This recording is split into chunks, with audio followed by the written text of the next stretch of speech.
J'ai le plaisir d'accueillir pour le mot de la fin Madame Hélène Bidard, qui est adjointe à la maire de Paris, chargée de l'égalité entre les femmes et les hommes, de la jeunesse et de l'éducation populaire et conseillère de Paris. Je vous remercie.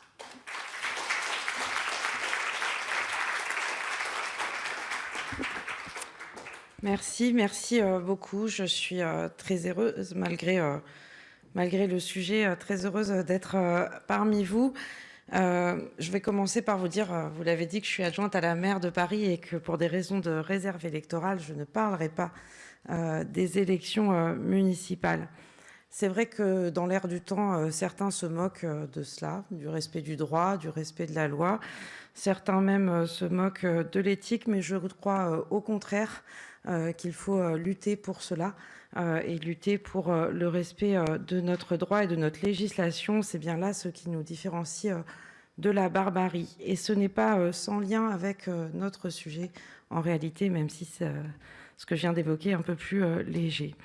Nous nous sommes réunis ici au Sénat, lieu par excellence de la loi, à l'appel de la Coalition internationale pour l'abolition de la maternité de substitution, du CNFF, le Conseil national des femmes françaises, et de Stop Surrogacy Now UK, que je remercie vivement pour l'organisation de cet événement, ainsi que pour d'ailleurs l'invitation à prononcer ces quelques mots de clôture. Nous nous sommes réunis pour un moment qui, je le crois, profondément et je l'espère, va rester dans l'histoire, car ce que nous affrontons, ce n'est pas un débat abstrait, un débat sur un simple sujet de bioéthique sur la gestation pour autrui.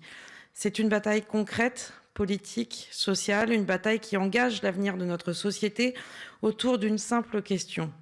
Voulons-nous une république fondée sur la dignité humaine, ou bien un marché global où tout peut s'acheter, y compris le ventre des femmes, y compris les enfants? Les victimes qui sont parmi nous, qui ont témoigné, nous rappellent que ce débat n'est pas théorique. Elles emportent la violence dans leur chair et dans leur vie, et je veux à nouveau les saluer et les remercier beaucoup de ce qu'elles viennent de faire. C'est extrêmement courageux, à vous.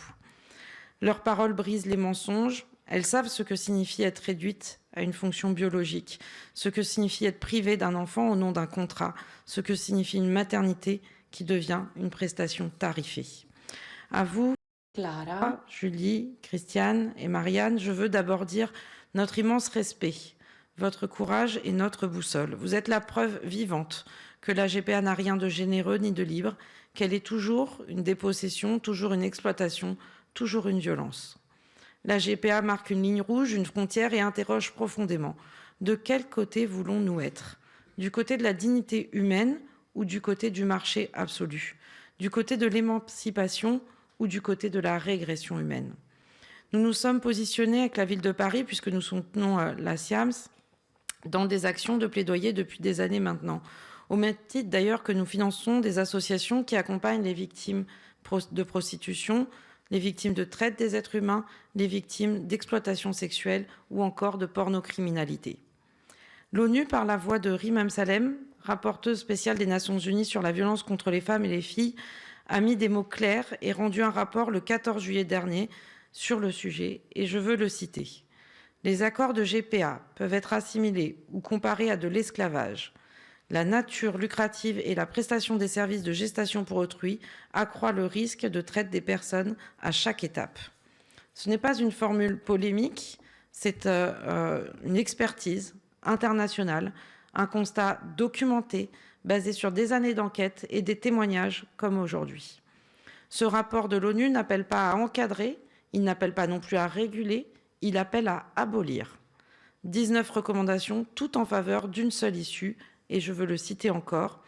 Les États et les autres parties prenantes s'emploient au niveau international à prendre des mesures en vue d'éradiquer la maternité de substitution sous toutes ses formes. Pourtant, la France, pendant que nous parlons, certains travaillent à banaliser l'idée d'une gestation pour autrui dite éthique. Nous voyons Gabriel Attal, le dernier en date, ancien Premier ministre, aujourd'hui député, président du groupe Ensemble pour la République, secrétaire général du parti présidentiel Renaissance, utiliser son poids politique en campagne pour banaliser cette idée. Comme si l'exploitation pouvait être éthique, comme si on pouvait louer un utérus dans le respect de la dignité des femmes. Derrière les contrats et les lois, la GPA dissimule une exploitation des femmes vulnérables, principalement des plus pauvres, des pressions économiques et sociales qui pèsent sur les mères porteuses, qui aujourd'hui va louer son ventre, à endurer 9 mois de grossesse, parfois à répétition. Qui est prêt à le faire? Ces mots éthiques, aux côtés de ceux décrivant l'exploitation, sont dangereux. Ils préparent le terrain, ils ouvrent une brèche, c'est la normalisation de l'inacceptable. L'esclavage éthique serait-il possible? Et derrière lui, c'est tout un courant qui pousse pour que la France légalise demain ce que l'ONU qualifie aujourd'hui de traite des êtres humains. Alors soyons lucides. Un projet de loi viendra probablement. Renaissance y travaille et certains à gauche, au nom du progrès, se disent prêts à le voter. Voilà la vérité. Demain, un recul extrême pour les droits des femmes. Demain, peut-être, la légalisation de la violence. Il n'en est pas question, il faut dire avec la même clarté. Une partie de la gauche aussi, au nom du progrès, relaie ce discours. Elle prétend défendre l'égalité des droits, mais ce faisant, elle accepte l'injustice la plus brutale, que les femmes pauvres ou les femmes vulnérables portent des enfants pour de riches commanditaires. Elle oublie que l'égalité, ce n'est pas donner des droits nouveaux à certains au prix de l'exploitation des autres. Faire de la maternité une prestation payante, c'est perpétuer la culture du corps-objet des femmes. Les mêmes logiques que celles qui ont nourri la prostitution, le trafic des êtres humains, la pornocriminalité, y compris des plus jeunes. Derrière la GPA, il y a une logique patriarcale qui perpétue le contrôle des femmes sur leur corps et leur rôle social imposé, en les cantonnant à une fonction reproductive au service du désir des autres, principalement des hommes. Oui, la GPA et la prostitution sont les deux faces d'un même système. Dans la prostitution, le corps est acheté pour la violence d'autrui. Dans la GPA, le corps est loué pour la reproduction d'autrui. Dans les deux cas, c'est le capitalisme patriarcal qui écrase les femmes les plus vulnérables, qui réduit l'humain à une fonction, qui fait du corps humain un marché. Il faut le dire haut et fort, non, la GPA n'est pas un progrès, c'est une régression, c'est une violence ultime.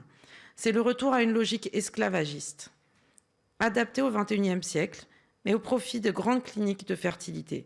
C'est l'enfant transformé en marchandise de luxe, c'est la maternité transformée en prestation tarifée. Et n'oublions pas le profit réalisé par tous les intermédiaires qu'il faudra bien un jour aller chercher. Et nous, féministes, devons dénoncer, sans trembler, celles et ceux qui veulent ouvrir la porte de cette marchandisation. Qu'ils soient de Renaissance ou d'ailleurs, nous ne devons pas leur laisser le monopole de la parole, car ce n'est pas eux qui incarnent le progrès. Le vrai progrès, c'est celui de l'émancipation, pas celui du marché, celui du respect du corps humain, celui de la lutte contre les violences faites aux femmes, celui de la non-marchandisation des femmes comme des enfants. Nous ne sommes pas contre la parentalité des couples de même sexe, bien évidemment. Nous savons combien il est précieux de pouvoir accueillir un enfant. Mais nous affirmons que l'alternative existe, l'adoption, sans discrimination, l'accueil, la protection de l'enfance. Ce chemin-là, il est, lui, seul, le chemin de l'être humain, solidaire et juste. Mais il s'oppose de lever les discriminations à l'encontre des personnes LGBT en particulier, d'investir massivement dans les services sociaux, de reconnaître toutes les familles dans leur diversité, bref, de mettre les moyens publics au service de l'enfance, de la protection de l'enfance, de la solidarité, plutôt qu'au service des marchés. Voilà pourquoi nous devons construire une mobilisation large, associations féministes, collectifs, syndicats, forces de gauche, fidèles à l'émancipation. C'est ensemble que nous devons dire non. L'histoire nous regarde. Nous avons hérité des combats pour l'abolition de l'esclavage, pour l'abolition du travail des enfants, pour l'abolition de la traite des êtres humains, pour l'abolition de la prostitution, dont la loi fêtera ses 10 ans en avril prochain. Nous avons en France une responsabilité. Nous avons en Europe une responsabilité. Aujourd'hui, le combat est le même. Il s'agit d'abolir la GPA, comme l'esclavage a pu être aboli, comme le travail des enfants a pu être aboli, comme la traite des êtres humains a pu être abolie, comme la prostitution a pu être abolie en France. Je veux le dire devant vous, devant les victimes particulièrement présentes aujourd'hui, nous ne céderons pas, nous resterons à vos côtés. Je sais que les personnes ici seront du même avis. Nous ne laisserons pas la France devenir un marché des ventres des femmes et des enfants. Nous ne laisserons pas l'argent dicter sa loi au détriment de la dignité humaine. La GPA, c'est un esclavage moderne, c'est un recul absolu. En France, nous voulons non seulement qu'elle soit interdite, mais l'abolir. Et nous le disons pour la France, pour l'Europe et pour le monde. Je vous remercie encore beaucoup de vos témoignages. Je vous remercie d'avoir été ici et merci aux organisatrices pour cette très belle matinée de travail.